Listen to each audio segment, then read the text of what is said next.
Olá, pessoal! Hoje vamos falar sobre algumas alterações que podem ocorrer nas glândulas salivares. As glândulas salivares são glândulas exócrinas, consideradas como anexo do sistema digestório, pois essas secretam saliva que atua na digestão, além de proteger a mucosa e os dentes. Vamos iniciar falando de uma neoplasia benigna, bem comum de glândula salivar, que é o adenoma pleomórfico, também chamado de tumor misto benigno. Ele representa cerca de 50 a 77% das neoplasias da parótida, 53 a 72% dos tumores da glândula submandibular e 33 a 41% dos de glândula salivar menor. Essa neoplasia é derivada de uma mistura de elementos ductais e mioepiteliais e uma diversidade microscópica pode existir de uma neoplasia para outra, e até mesmo em diferentes áreas de um mesmo tumor. Se apresenta como um aumento de volume firme, indolor e de crescimento lento. Pode ocorrer em qualquer faixa etária, sendo mais comum em adultos jovens e adultos de meia idade, entre 30 a 60 anos. Das neoplasias, ela é a mais comum na infância e há uma pequena predileção pelo sexo feminino. Além disso, é mais comum na glândula parótida e 10% dessa lesão ocorre no lóbulo profundo da glândula, abaixo do nervo facial, apresentando-se como um volume no ramo da mandíbula, e a dor e a parestesia do nervo facial são raras. Essa lesão também pode crescer medialmente e se apresentar como um aumento de volume na parede lateral da faringe ou no palato mole. Inicialmente, apresenta-se mobilidade e com seu crescimento se torna menos móvel. Caso negligenciado, essa lesão pode atingir grandes proporções e, em raras ocasiões, essa lesão tem sido relatada bilateralmente. O palato é a localização mais comum dessa lesão, seguido pelo lábio superior e da mucosa jugal. Geralmente, ocorre na região lateral posterior do palato, como um aumento de volume de formato arredondado, superfície lisa e sem mobilidade pelo fato da mucosa dessa região ser bem aderida. Eventualmente, úlceras traumáticas podem ser encontradas na lesão. Histopatologia. Pode-se observar uma lesão normalmente encapsulada e bem circunscrita, onde a cápsula pode ser incompleta ou exibir infiltração pelas células neoplásicas. Algumas células mioepiteliais são arredondadas e possuem um núcleo excêntrico e citoplasma eosinofílico e alinizado, lembrando plasmócitos, e essas características são comuns nas glândulas salivares menores. Um extenso acúmulo de material mucoide pode ocorrer por entre as células neoplásicas, resultando em um fundo mixomatoso. Nessas áreas, a degeneração valvular das células pode produzir uma aparência condroide. Em muitas neoplasias, o estroma exibe áreas de alterações eosinofílicas e hialinizadas. Tratamento e prognóstico. O melhor tratamento é a excisão cirúrgica para lesões localizadas no lobo superficial da glândula parótida e é recomendada a parotidectomia superficial, com identificação e preservação do nervo facial, e as localizadas no lobo profundo, a parotidectomia total. Geralmente é necessária, se possível, com a preservação do nervo facial. Nas lesões em glândulas submandibulares, é feita a excisão total da glândula. Os do palato duro são excisados abaixo do periósteo, incluindo a mucosa sobrejacente. Em outros sítios orais, a lesão é facilmente enucleada através da incisão local. Com a remoção adequada, o prognóstico é excelente, com uma taxa de cura de mais de 95%.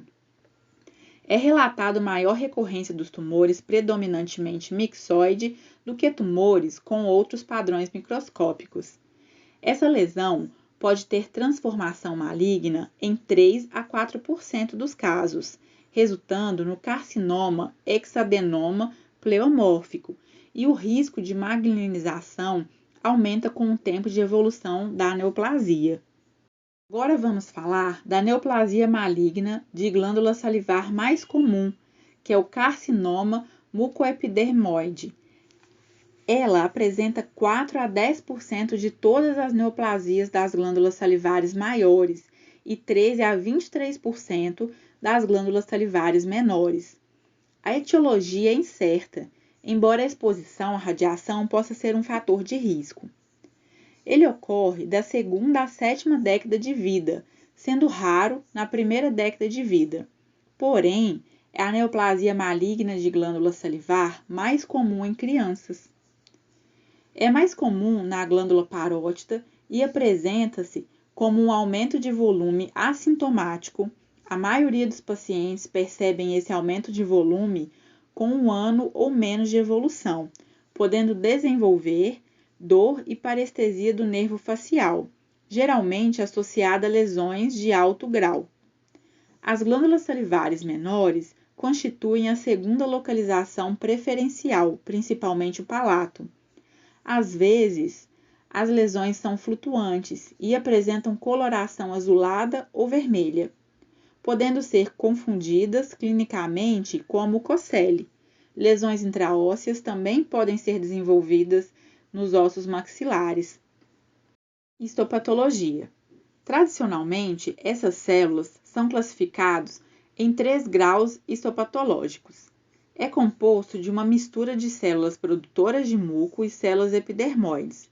As células mucosas apresentam um formato variado, mas contêm um abundante citoplasma espumo que se cora positivamente com colorações para mucina. Algumas neoplasias também exibem um número variável de células claras, que, algumas vezes, podem ser predominantes.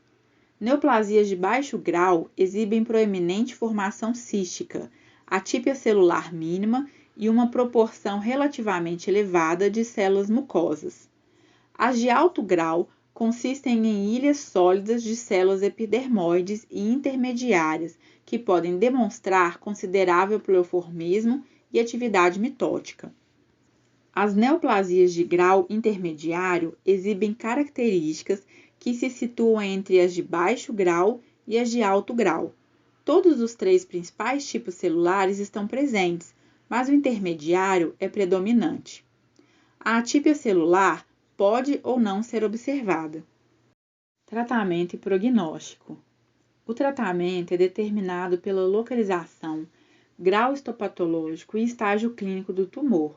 Os de parótida em estágio inicial podem ser tratados pela parotidectomia subtotal com preservação do nervo facial. Já as avançadas necessitam de remoção total da glândula e do nervo facial. As de glândulas submandibulares são tratadas pela remoção total da glândula.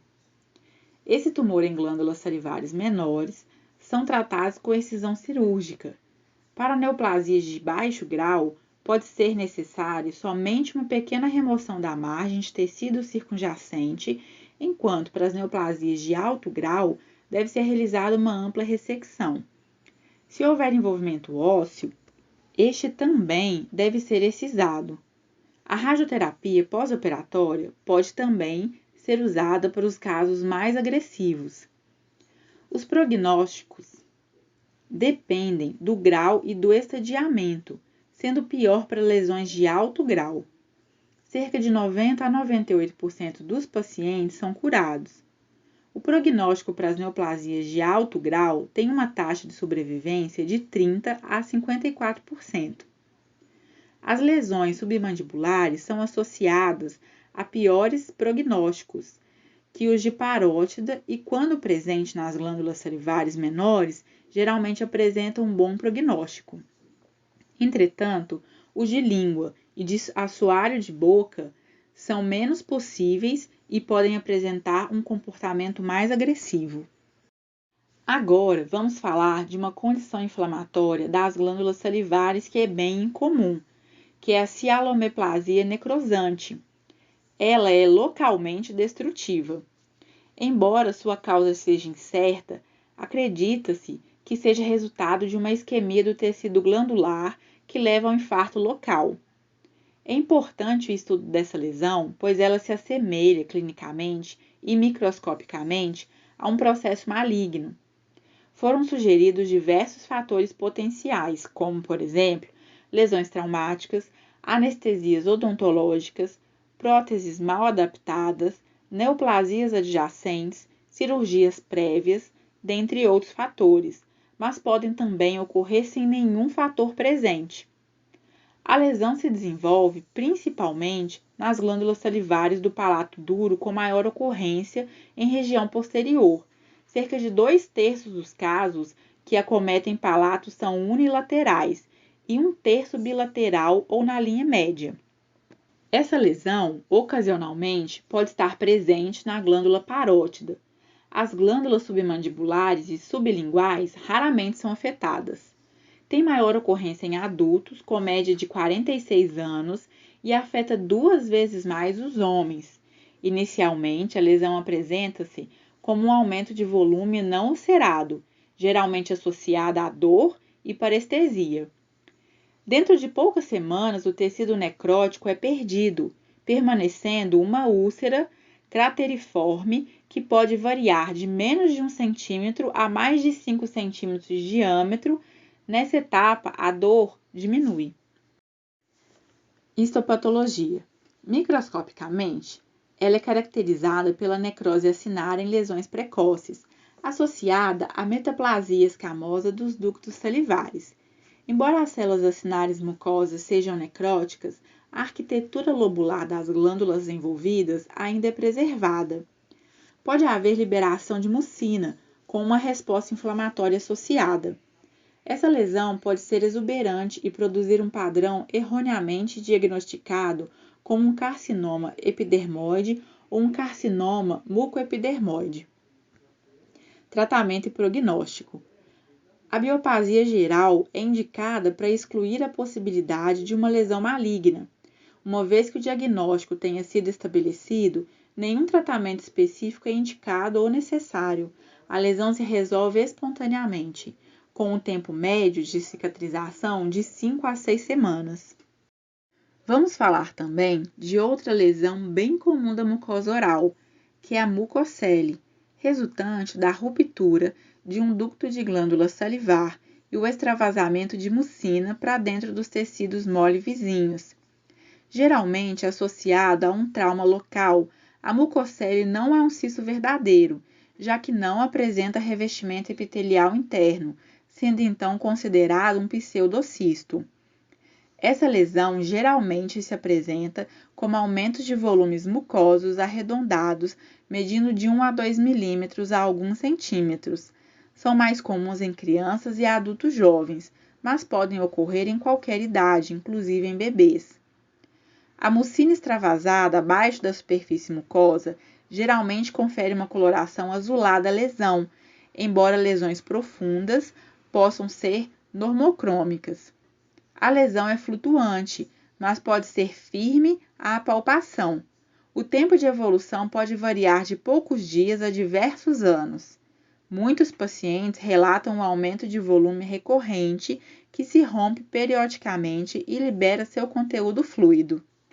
O lábio inferior é o sítio de acometimento mais comum para a mucocele e geralmente se encontra lateralmente à linha média, sendo menos comum no assoalho da boca, na região anterior do ventre da língua, na mucosa jugal, no palato e no trígono retromolar. Essa lesão raramente se desenvolve no lábio superior.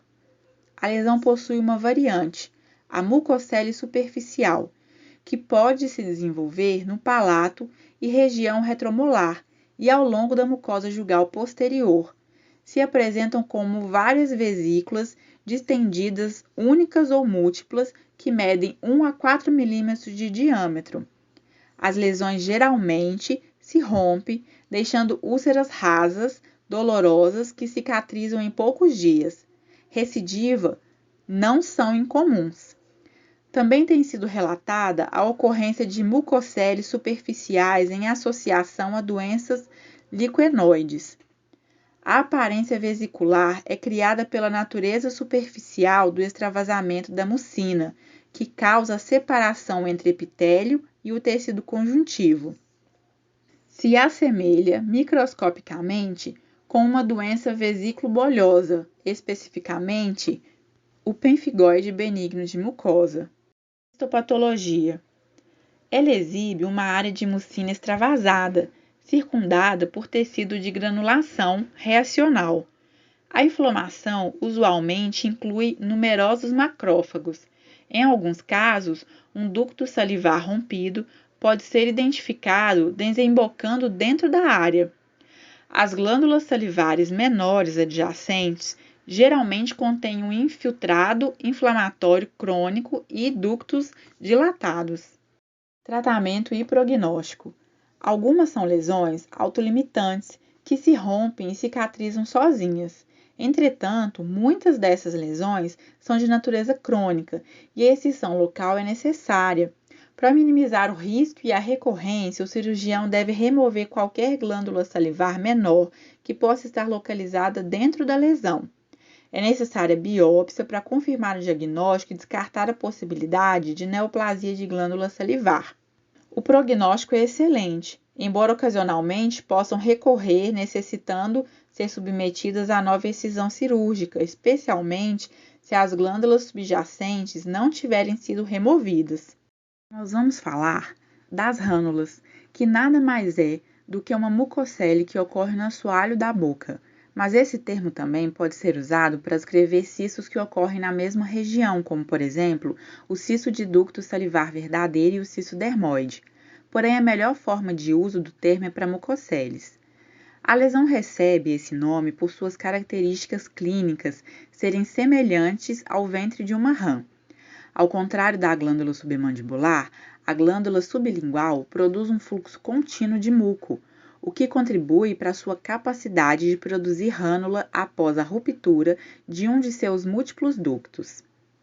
Essa lesão se apresenta como um aumento de volume arredondado, flutuante, com coloração azulada, sendo mais comuns em crianças e adultos jovens.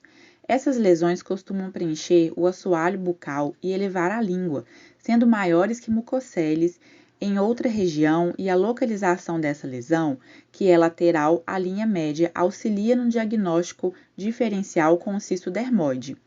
Essa lesão possui uma variante clínica não usual, que é a rânula cervical ou mergulhante. Essa se apresenta como um aumento de volume dentro do pescoço devido à mucina extravasada através do músculo miloioide. Histopatologia. O histopatológico desta lesão se assemelha ao da mucocele em outras localizações clínicas. Tratamento e prognóstico. É indicado a marsupialização e ou a remoção da glândula sublingual. A marsupialização é utilizada em casos de lesões pequenas e superficiais. Já em rânulas maiores, é aconselhada a remoção da glândula evitando recidivas.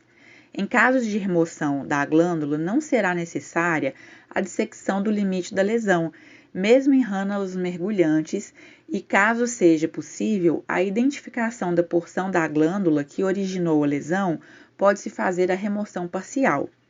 Após falarmos sobre mucocele e rânula, podemos diferenciar essas lesões pela localização de cada uma delas. Além disso, as rânulas normalmente são maiores que as mucoceles. E por último, nós vamos falar dos cialolitos ou cálculo salivar, que são estruturas calcificadas que se desenvolvem dentro do sistema de ductos das glândulas salivares. Pesquisadores acreditam que eles surgem pela deposição de sais de cálcio ao redor de um ninho de debris dentro da luz do ducto. Esses debris podem incluir muco espesso, bactérias, células epiteliais ductais ou corpos estranhos. A causa dos cialolitos é incerta, mas sua formação pode ser promovida pela cialoadenite crônica e pela obstrução parcial.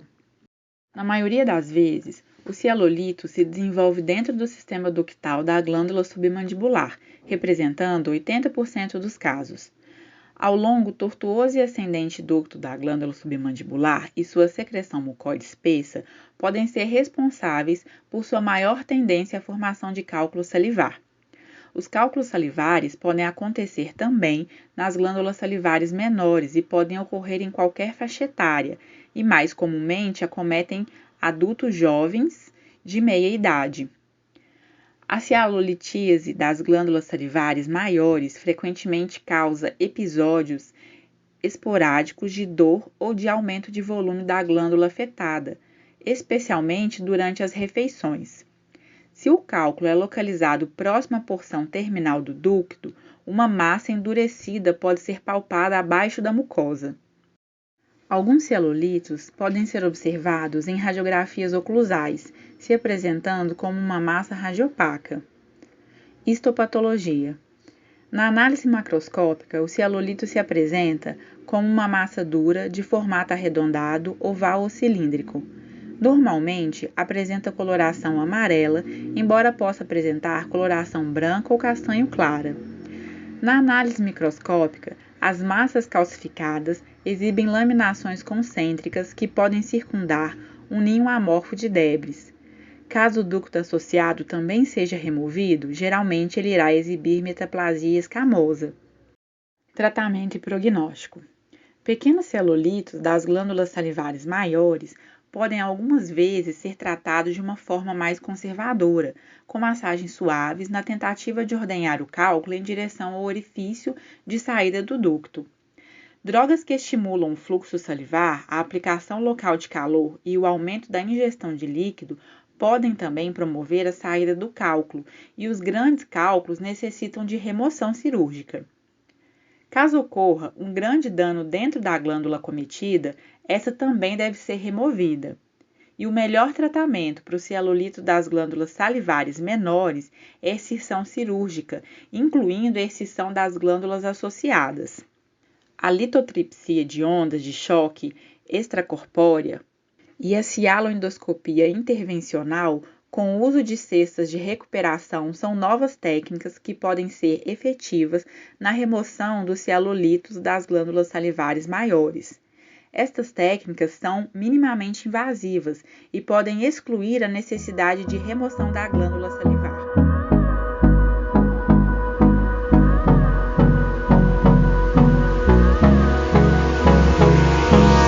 Hold me close till I get up. Time is barely on our side. I don't wanna waste what's left. The storms we chase are leading